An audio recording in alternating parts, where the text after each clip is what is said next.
Mesdames et messieurs, bonsoir et merci de votre fidélité à Télé 7. Bienvenue dans ce nouveau numéro de votre émission Entretien. Entretien, nous allons aborder les questions d'actualité. On reviendra sur les élections européennes. On a voté en Europe dimanche pour envoyer en tout cas les députés au Parlement européen. Et là, il se dégage une certaine constance. Le parti d'extrême droite ou les partis anti-européens sont en train de monter, notamment le Front National qui est venu en tête en France, en Grande-Bretagne et même dans d'autres pays. On voit certains mouvements qui sont vraiment bannis mais qui aujourd'hui sont en train de monter. Et nous allons également revenir dans notre pays pour parler de la situation politique avec, on va dire, cette petite guerre entre certains partis de l'opposition et la majorité présidentielle. Est-ce que ça pourrait mettre en mal la cohésion nationale, tant recherchée par le chef de l'État, mais aussi par l'ensemble de la classe politique congolaise? Voici les quelques sujets qui font le menu de cette émission qui reçoit pour vous Jean-Pierre Kambila, conseiller au cabinet du chef de l'État. Bonsoir Jean-Pierre Kambila. Bonsoir. Merci d'être venu. Nous commençons par parler d'abord de ces élections européennes. Vous les avez suivies autant que nous autres. Quelles leçons nous, Africains, devons tirer de ces élections telles qu'elles se sont organisées en France et dans plusieurs pays de l'Union européenne? Bon, leçons, je ne vois pas beaucoup. Disons, en général, les Européens, ils organisent bien leurs élections. Ils ont l'habitude. Ça se fait depuis des décennies. Donc, du point de vue technique, il n'y a rien à dire. Oui. Maintenant, du point de vue politique, du point de vue des résultats des élections, c'est vrai que, en tant qu'Africains, les résultats tels que reçus ne peuvent pas nous faire plaisir. Et ceux qui ont gagné les élections, ce sont, par rapport à nous, des isolationnistes. C'est-à-dire, ce sont des gens qui estiment que l'Europe a suffisamment de problèmes et qu'elle doit d'abord s'occuper que de l'Europe. Et pour nous, c'est pas une bonne chose. Mais enfin, les peuples sont souverains. Ils ont le droit de choisir les dirigeants qu'ils veulent. Et c'est aux Européens de prendre conscience que leur électorat est en train d'aller du mauvais côté et que c'est aussi leur intérêt à avoir des relations avec l'extérieur. Mais est-ce qu'aujourd'hui, le fait, par exemple, que le parti anti-européen, comme le Front National et d'autres, arrive à gagner des élections comme ça veut dire finalement que un jour on peut s'attendre, par exemple, à l'éclatement de l'Europe? Non, je ne pense pas. Je ne crois pas parce que j'ai comme l'impression, je ne suis pas en Europe pour avoir bien étudié les choses, mais je crois que les électeurs européens, ils profitent des élections européennes pour régler les petits comptes. Parce qu'ils savent que c'est une élection qui ne porte pas directement à conséquence. Ce n'est pas parce que les députés que vous envoyez à Strasbourg ou à Bruxelles, ce n'est pas eux qui vont décider que le pays sort de l'Europe. Si l'extrême droite française, par exemple, remporte les élections nationales au point de vue national, là, je commencerai à avoir peur. Mais finalement, les parlementaires qu'on envoie à Strasbourg ou à Bruxelles, le siège du Parlement européen, c'est plus pour régler des problèmes techniques. Mais alors, est-ce que le discours qu'ils tiennent, par exemple, ces anti-européens, que la population, on prend le cas de la France, la population française se reconnaît plus en des lois votées par ses propres élus que par des normes dictées par l'Europe qui leur est, par exemple, très éloignée, notamment en ce qui concerne l'économie, l'immigration, ainsi de suite. La France aura beaucoup plus intérêt à édicter elle-même ce loi pour organiser son espace national que d'obéir aveuglément, selon les termes de Marine Le Pen, à des injonctions qui lui sont données de Bruxelles. Est-ce que cette logique, ça tient pas ça, par exemple? Non, parce que comme ça, lorsqu'on analyse une élection, il faut faire très attention avec le discours à caractère purement démagogique, Ouais. qui sert à flatter l'ego ou le patriotisme, le nationalisme des gens que sur des choses qui sont réelles. Je ne pense pas que Bruxelles prend des décisions qui sont comme ça à imposer à Paris, Berlin Mais le pacte de ou responsabilité, aux autres tout ça, capitales. c'est... Non, ce sont des accords, Ouais.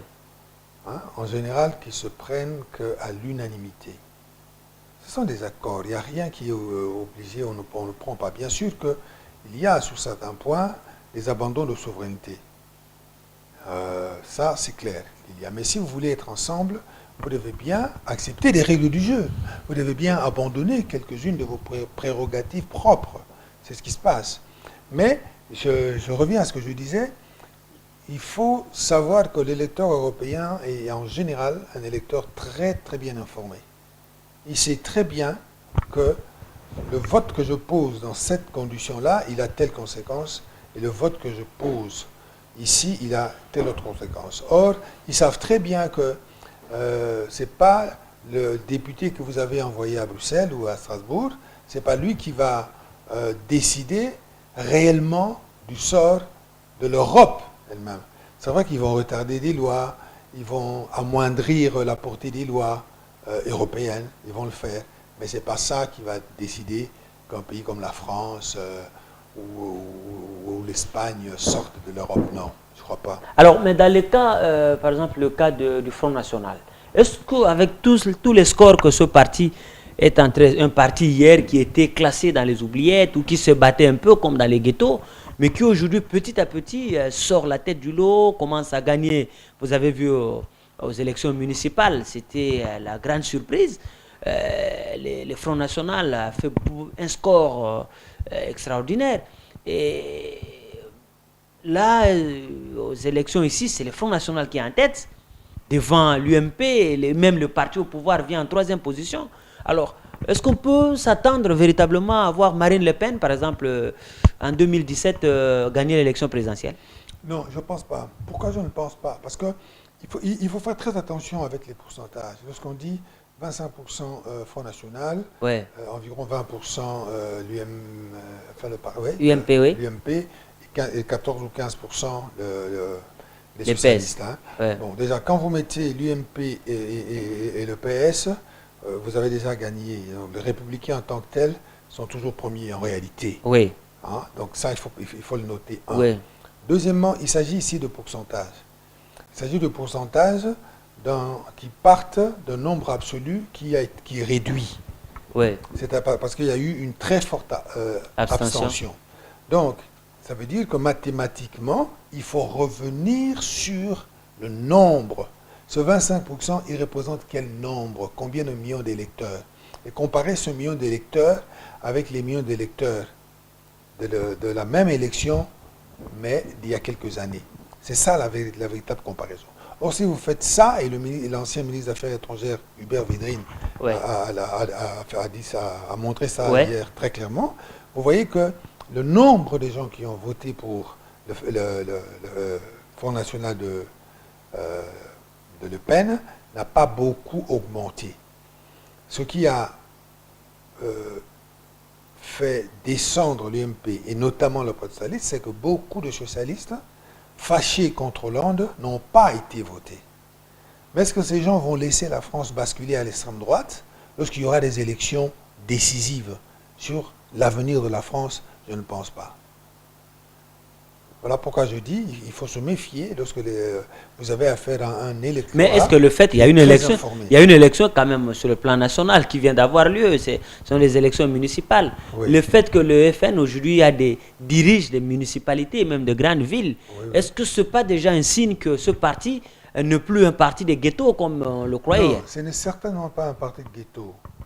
Mais ce n'est pas ces deux signes-là Ouais. qui vont me convaincre que la France va tomber à l'extrême droite.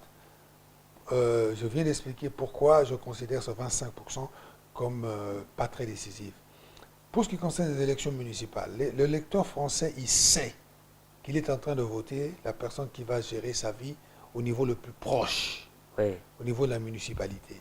Donc, il réagit là.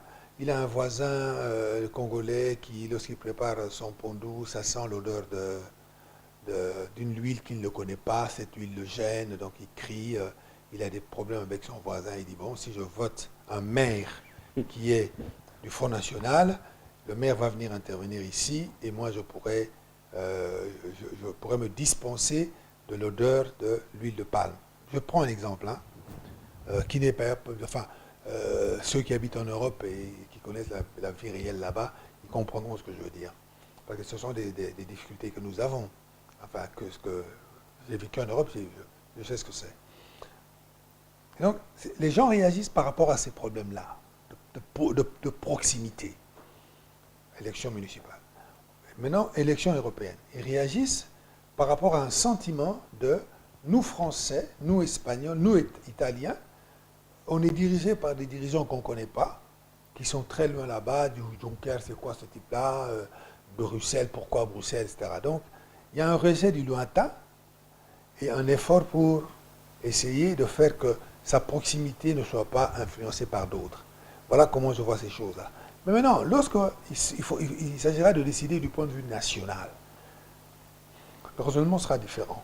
Parce que c'est là où interviendront les valeurs de démocratie, les valeurs de la République. Alors, non loin de là, nous allons à Bruxelles où hier également, dimanche, il y avait les élections au niveau fédéral. Et comme, je ne sais pas, c'est une surprise ou quoi, c'est Baardewebbe avec son parti, la NVA, qui vient en tête. Alors, beaucoup de gens redoutent une nouvelle crise politique. Qu'est-ce qui explique cette crainte? Bon, c'est vrai que la Belgique est un pays fragile depuis un certain temps, depuis qu'ils ont perdu le Congo, qui les unifie un peu parce qu'il y avait une sorte d'idéologie que nous avons une responsabilité quelque part en Afrique. Nous sommes une puissance parce que nous avons une grande colonie. Ils avaient une raison de s'unir. Depuis, la Belgique, l'union s'y affaiblit. Ce que nous appelons ici le tribalisme, et que là-bas ils appellent les problèmes linguistiques, sont très montés. Les Flamands, ils estiment que c'est eux qui travaillent et que les Wallons ne font qu'en profiter, ce qui est faux, hein, enfin bref, ce qui compte c'est ce que les gens pensent. Et cet antagonisme entre les Flamands et les Wallons monte beaucoup, et voilà que maintenant on a l'impression que les Flamands montent, n'arrêtent pas de monter, en plus la droite. Mais là, je crains plus, oui. On peut craindre que demain, le royaume éclate en deux parties, parce que Baardewebbe, par exemple, indépendantiste, ça, il ne le cache pas. Oui, on peut le craindre, mais seulement, la chance des Européens, c'est que si au niveau national, ça éclate, ils ont un niveau supérieur qui est l'Europe, dont nous venons de parler, qui fait que les règles se réunifient de toute manière. Donc l'éclatement, il aura certainement des conséquences, mais pas trop, en réalité. Pas trop. Mais ces choses-là, c'est souvent ce que j'appelle moi l'effet de balançoire. Hein. Ça va à un extrême, puis ça revient, puis ça va, puis ça revient. Mais c'est vrai que les Flamands, ils veulent vraiment plus d'indépendance. Ils ne veulent pas que leurs finances ou subventionnent la partie wallonne. Malheureusement pour on les appelle nos oncles ou quoi là, qui ont eu à faire plus de 500 jours sans gouvernement, et déjà beaucoup d'éditorialistes redoutent cette situation. Si jamais Baardewebbe, qui est considéré comme un extrémiste, arrivait à devenir Premier ministre, est-ce qu'il sera composé avec les autres partis? C'est ça aussi la grande difficulté pour avoir un gouvernement. Alors sinon, ça va être un éternel chemin de fer comme ils en avaient eu il y a quelques années ici. Ça sera difficile, je ne doute pas, mais je reste convaincu qu'ils trouveront une solution. Ils trouveront une solution, oui. Là, il y a aussi l'administration, hein, 500 jours sans gouvernement, mais il y avait l'administration, plus de 500, je voulais dire. Et ils sont restés. Mais chez nous, en Afrique, on a une situation terrible, explosive. On ne parlera pas de Boko Haram qui sévit au Nigeria et dans une partie du Cameroun. Aujourd'hui, la Libye, c'est presque plus un pays, c'est juste un agrégat de gens qui sont réunis par-ci, par-là. Il n'y a plus d'autorité parce que chacun fait presque ce qu'il veut. Mais le Mali aussi, malgré l'élection de Ibeka, mais le nord du pays sombre pour l'instant dans la guerre. Qu'est-ce qui explique tout ça? Bon, là, nous faisons face à des problèmes tout à fait, en tout cas très différents. La Libye était tenue de main de fer par Kadhafi, qui savait comment s'y prendre avec les différentes tribus. Mais est-ce qu'il ne fallait pas le faire? Est-ce que ce n'était pas important à ce moment-là? Ah, bien sûr que c'était important, puisqu'il a réussi à calmer ce pays-là pendant des décennies. Il a réussi à gouverner la Libye. Donc, on peut dire qu'il savait comment faire. Maintenant, bon, Sarkozy a cru qu'il fallait éliminer Kadhafi. Bon, il a réussi, mais le résultat, aujourd'hui, ben, c'est celui que nous avons. Donc, un État qui n'existe plus, une nation complètement disloquée, des groupes qui s'entretuent. Bon, c'était pas ça l'effet voulu, mais il faut continuer d'espérer que un leadership un peu plus éclairé va... Mais la crainte, c'est pourquoi l'Union africaine n'intervient pas dans ce cas-là, en Libye par exemple? Mais l'Union africaine pourrait intervenir comment concrètement? Parce que parfois, lorsqu'on émet un souhait, essayons de penser comment il pourrait faire. Militairement, envoyer des militaires dans un pays où il n'y a pas de leadership. Quand il y a un leader, vous pouvez envoyer des militaires pour l'aider. Vous aidez quelqu'un pour qu'il reprenne le pouvoir. Mais quand un pays... Mais la grande question aujourd'hui, comment sortir de ce pays? Parce que même les gens, l'OTAN et tous ces gens qui avaient mené la guerre contre Kadhafi, après la guerre, tout le monde est reparti. Maintenant, on laisse les Libyens s'entretuer comme ils le font là. Il n'y a pas... Est-ce qu'au niveau international, même l'ONU n'est pas capable de faire quelque chose pour sortir ce pays de ce bourbier? C'est pour ça qu'une élite politique doit être intelligente. Et là, cette intelligence doit aller au-delà des égoïsmes personnels. Voilà. Ce qui se passe aujourd'hui là-bas, c'est cette absence de leadership. Parce qu'ils ont cru qu'il fallait faire partir Kadhafi, alors qu'il n'y a pas de leadership. Tout pays a besoin d'une forte personnalité qui symbolise le pays. Une personnalité à travers laquelle les gens se reconnaissent, disent que c'est lui qui incarne la nation et nous sommes derrière lui. Or là, il n'y avait pas. C'est pour ça qu'avant, dans un pays, avant de commencer à vouloir des changements parfois intempestifs, il vaut mieux savoir quel est le leadership alternatif que vous avez. Or là, eux, ils ne l'avaient pas. Ceux qui sont venus régler le problème, ils ont réglé le problème pour leur intérêt. Ils n'ont pas réglé le problème pour l'intérêt des Libyens. Mais est-ce que la classe politique libyenne elle-même, ou les Libyens en général, sont-ils conscients de cette situation? Bien sûr qu'ils sont conscients, mais ils n'ont pas de leader. C'est un peu... Mais cette problématique-là, c'est une problématique qui peut nous arriver demain. Il ne suffit pas d'être conscient. Il ne suffit pas d'avoir... C'est ce que j'ai dit sur une autre chaîne.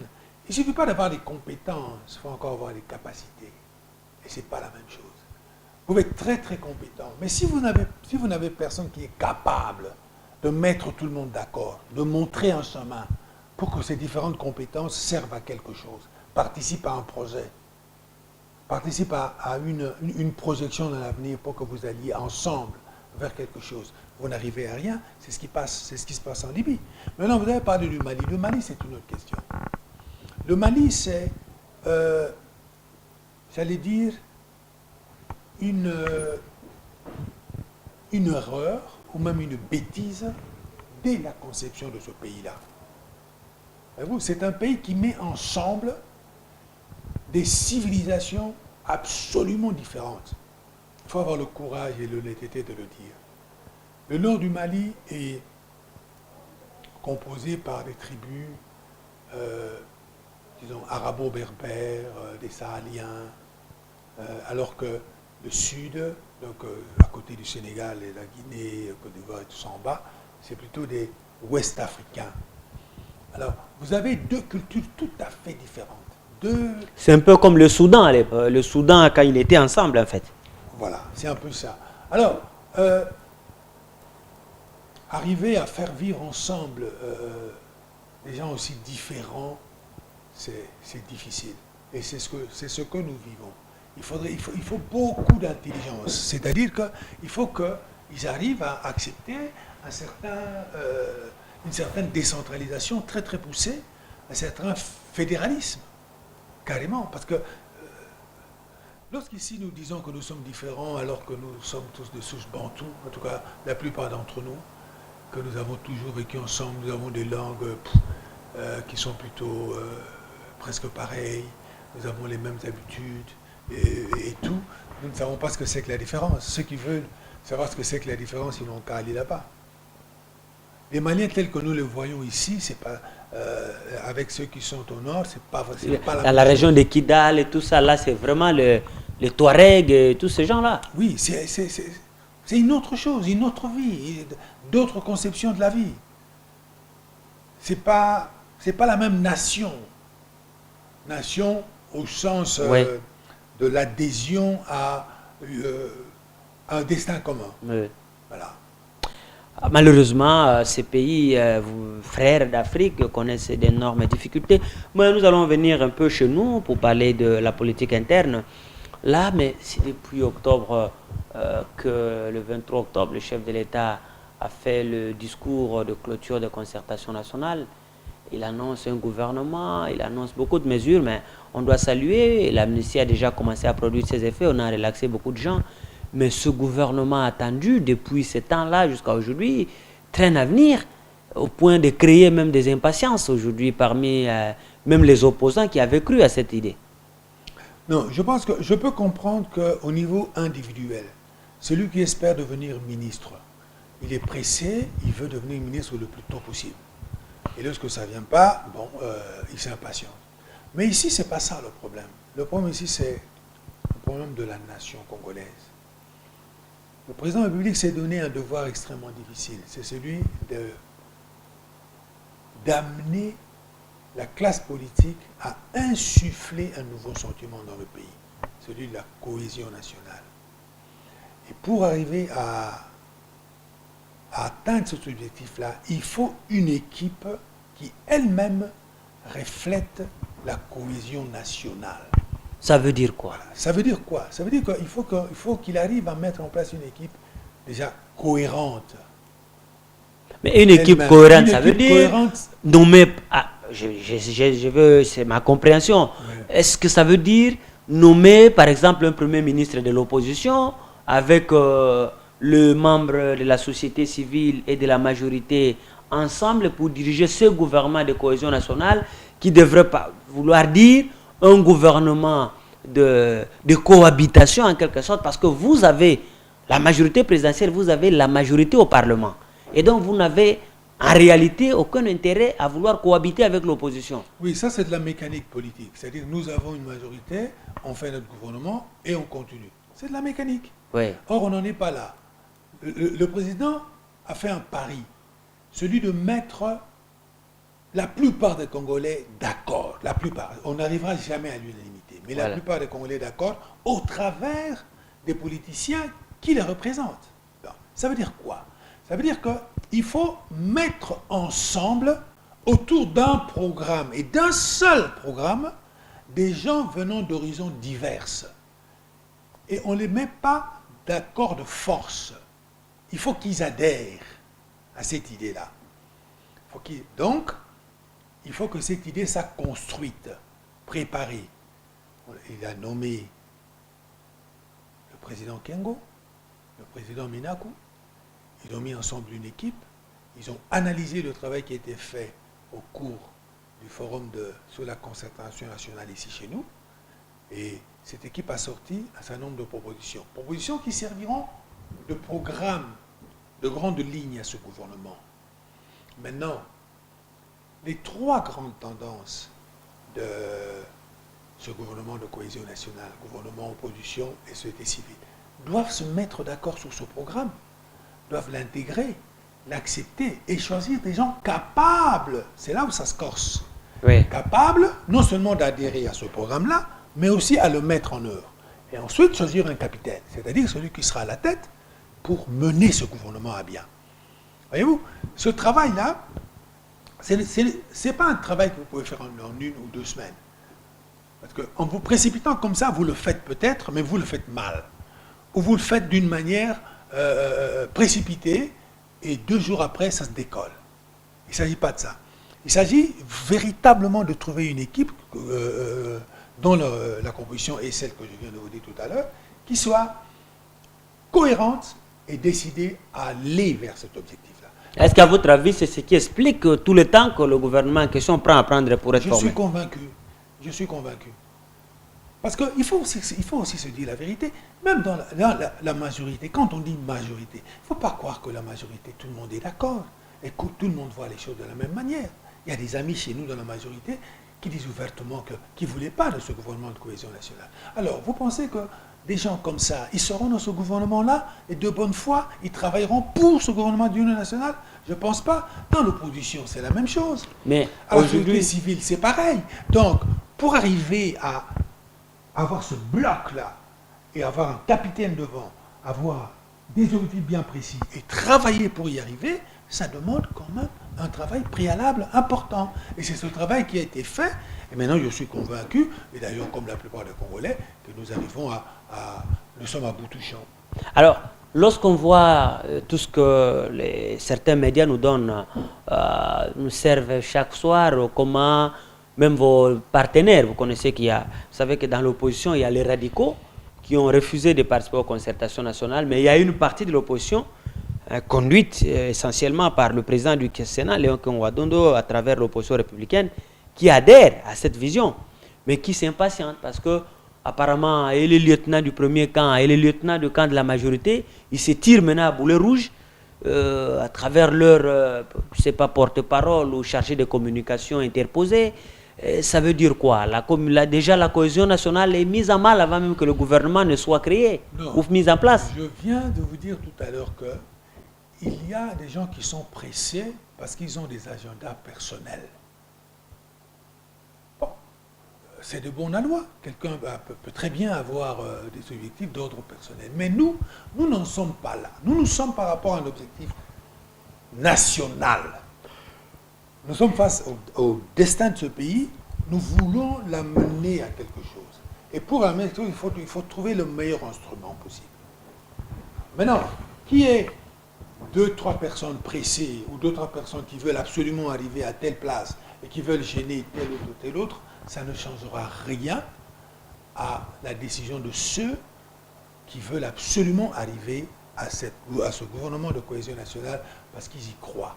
Et moi, je suis parmi ceux qui pensent que le président de la République, le président de l'Assemblée, le président du Sénat et beaucoup d'autres hauts cadres de ce pays sont convaincus de la nécessité d'aller vers un gouvernement de cohésion nationale et que ce gouvernement de cohésion nationale va se faire malgré les crocs en jambes, laissez-moi appeler ça comme ça, des uns et des autres qui, eux, ont des agendas personnels. Ici, il ne s'agit pas de ça. Tout le monde s'est rendu compte que ce pays-là, pour bien le gérer, il faut avoir l'acceptation, la participation du plus grand nombre, mais vraiment du plus grand nombre. Il faut que chacun s'implique. Mais alors, c'est pour quel objectif à votre avis? Est-ce que ce n'est pas, comme disent certains analystes, pour des raisons électoralistes que vous voulez finalement? Parce que le chef de l'État est fin mandat aujourd'hui. Alors, fin mandat 2 ans avant. En fait, quand je dis fin de mandat, ça veut dire que nous sommes déjà au mois de juin. L'année prochaine, c'est 2015. 2 ans et demi. Déjà, la CENI se prépare à nous présenter le calendrier électoral. Quand je parle de fin mandat, je dis cela dans ce sens. Alors, maintenant, est-ce que vous ne voyez pas, par exemple, comme dit Vital Kamerhe, ça ne sert à rien de mettre en place un gouvernement aujourd'hui avec les opposants dedans, les gens qui sont censés demain critiquer le programme, ou plutôt la gestion que vous, qui êtes de la majorité, avez eu à faire du pays. Non, mais vous vous mettez ensemble. Comment vous allez vous critiquer en 2016? Le président de l'UNC a un autre agenda. Son agenda... Républicain alors celui-là? Non, son agenda c'est un agenda individuel. Il veut devenir président de la République. Et c'est son droit, je ne lui dispute pas ce droit-là. Voilà. Ce que je lui dispute, c'est d'avoir la prétention de dire aux gens, vous ne pouvez pas travailler en attendant que moi je devienne président de la République. Là, ça ne va plus. Il a le droit de vouloir devenir président de la République en 2016. Mais il ne vous interdit pas, au contraire, il vous demande à vous qui avez gagné, gérer jusqu'en 2016. Parce que quand vous amenez les opposants avec vous aujourd'hui, vous prenez les opposants, admettons l'UDPS et tous ces partis, ils viennent, ils forment ce gouvernement avec vous pendant les 2 ans.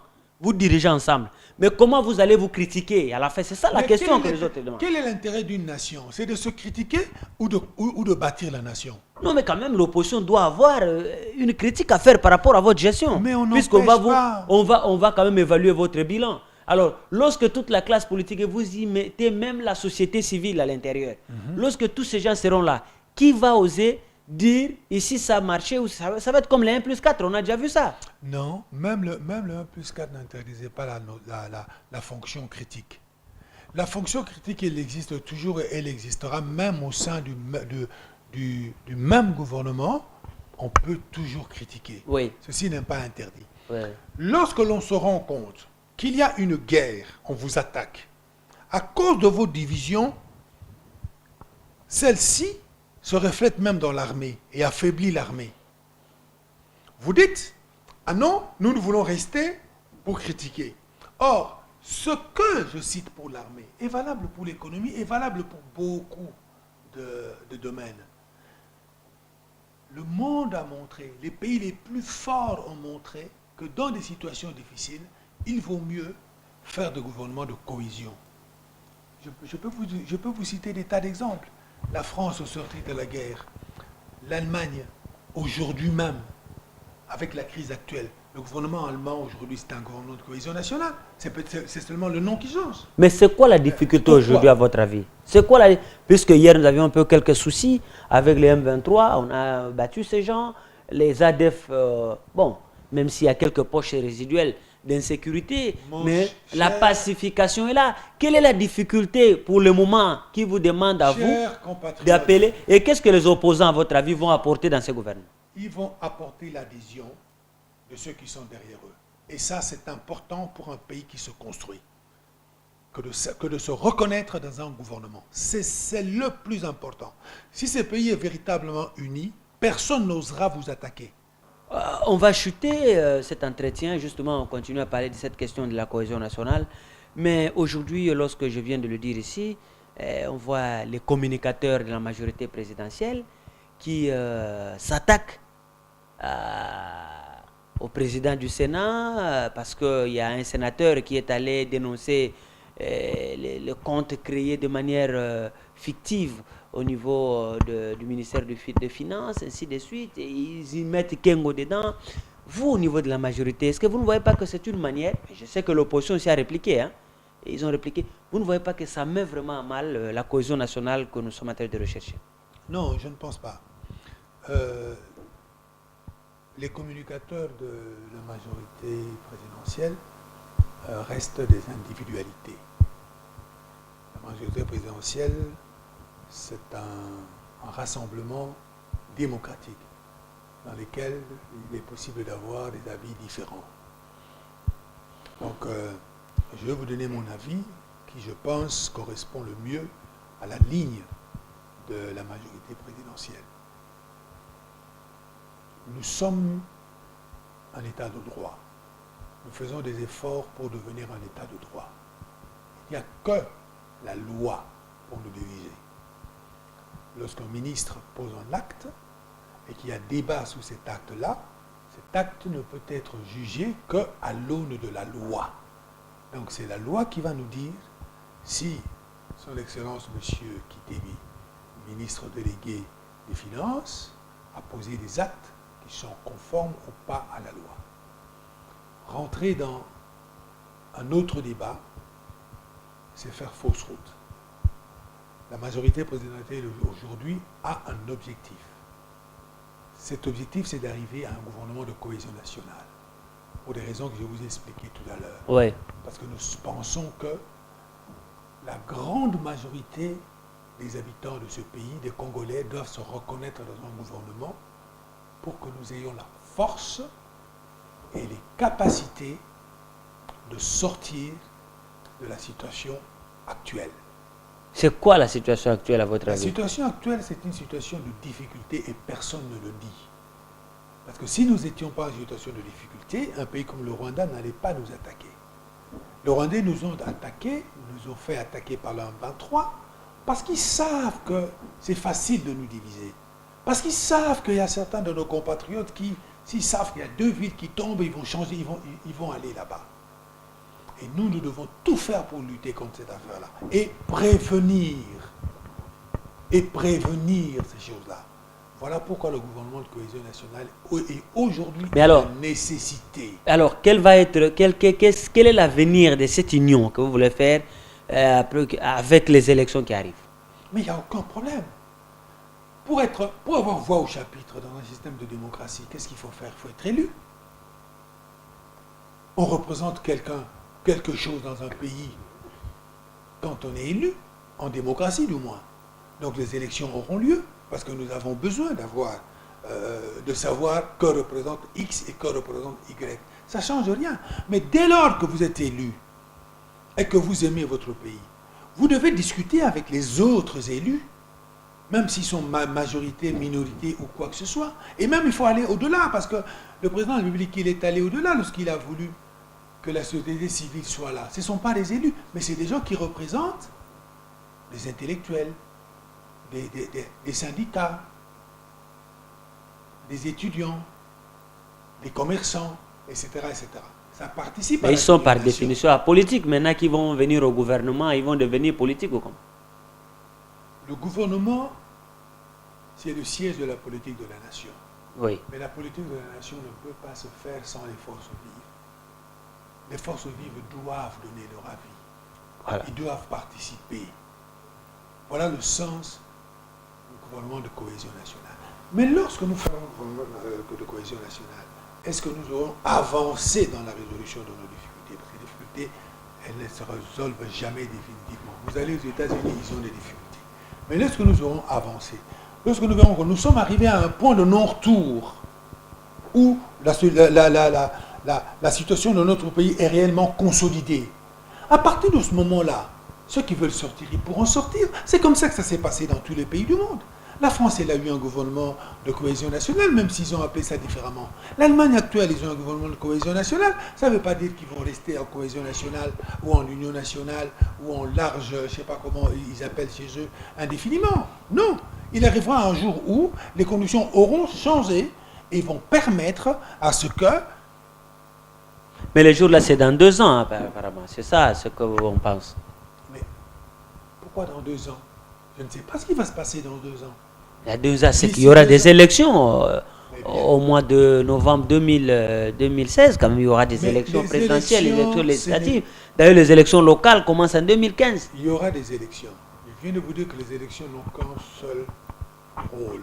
Oui. C'est de choisir les représentants du peuple. Ces représentants, ils ne sont pas choisis pour se diviser, pour diviser un pays. Donc ça, ce n'est pas un problème.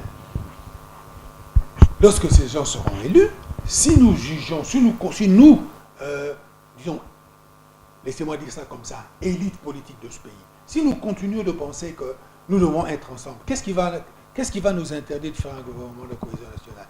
Je viens de vous donner l'exemple de l'Allemagne. Ils étaient dans un gouvernement de coalition de gauche, de centre-gauche, disons. Maintenant, ils ont un gouvernement dans lequel vous trouvez et le centre-gauche et le centre-droit. C'est ce qu'ils appellent le gouvernement large, etc.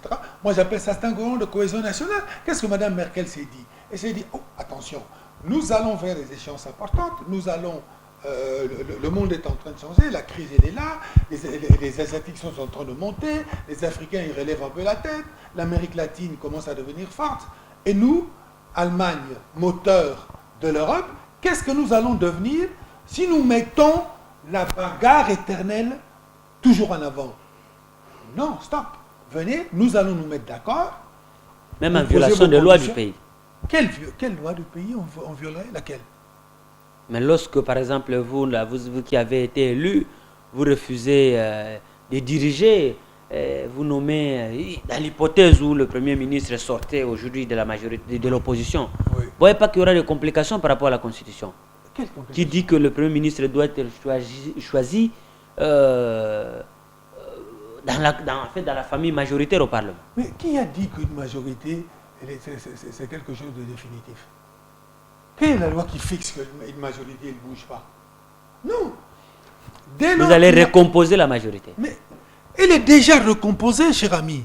Dès lors que vous êtes d'accord sur un programme, tous ceux qui au Parlement adhèrent à ce programme-là, ils adhèrent à une majorité. Merci beaucoup. La majorité, ce n'est pas quelque chose de figé, de définitif. Merci. Je crois qu'aujourd'hui, tous ceux qui ne comprennent pas doivent déjà comprendre que ceux qui vont participer à ce gouvernement de cohésion nationale, si vous étiez hier dans un parti d'opposition, alors dites-vous que vous êtes désormais au pouvoir et vous n'êtes plus, puisque c'est parfois indécent aussi en Afrique ici de voir quelqu'un qui est au pouvoir dans une... Vous êtes au gouvernement et vous êtes en même temps opposant. Et c'est normal ça. Moi, je ne comprends pas ça.